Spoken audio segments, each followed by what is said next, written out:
There's something about singing that is, I don't even know how to define it. It's such a high, you know, and when you've got that orchestra under you, it sort of feels like you're on the top of a wave, and it's just really wonderful. Frances is one of the most lovely ladies you ever want to meet, and one of the most talented ladies too. No one has had a bigger career. No one has had larger success of a singer from Alberta in the field of opera, and no one has handled it in a more gracious way. My dad had a great love of music, and I think he probably heard me just around the house and decided that he wanted to try to teach me my first song, which he did. It was Santa Lucia in Italian.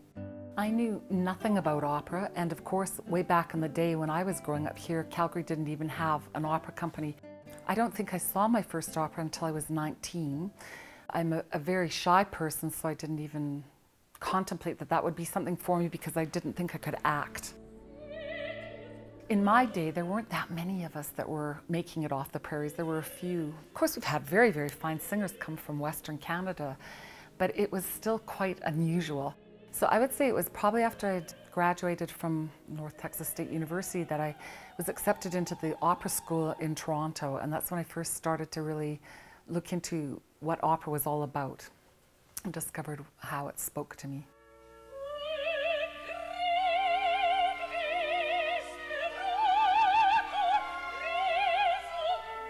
Truly, her career has taken her throughout Europe, throughout North America, Asia, around the world. She's done some of the greatest companies and some of the biggest roles, the heaviest, most challenging roles in all of opera repertoire. Recordings, it goes on and on. This is an unbelievable career that started in Calgary and Alberta. Sometimes I wonder how that all happened. I was a prairie girl. How does a young prairie girl end up wearing Brunhilde's horns and breastplate on the stage? I don't know. It's a bit of an enigma for me myself. There are a lot of roles that I sang in the Germans call them Fach, which means every department of singing. Each one was really a gift and very beautiful. But certainly later in my career, the big dramatic roles started to really interest me. Tosca, Turandot, Brunhilde, Isolde, Zenta.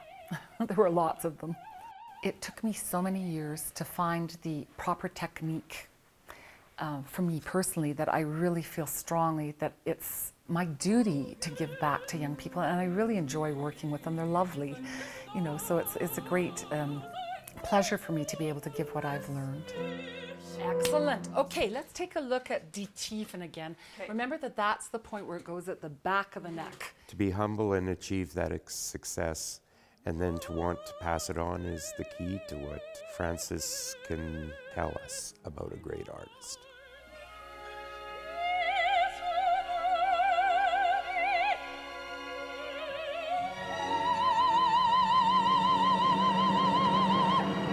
I remember Ruby Mercer, who of course was the founder of Opera Canada, sitting down with me at the beginning of my career, and she gave me a huge lecture on how to learn to be a diva.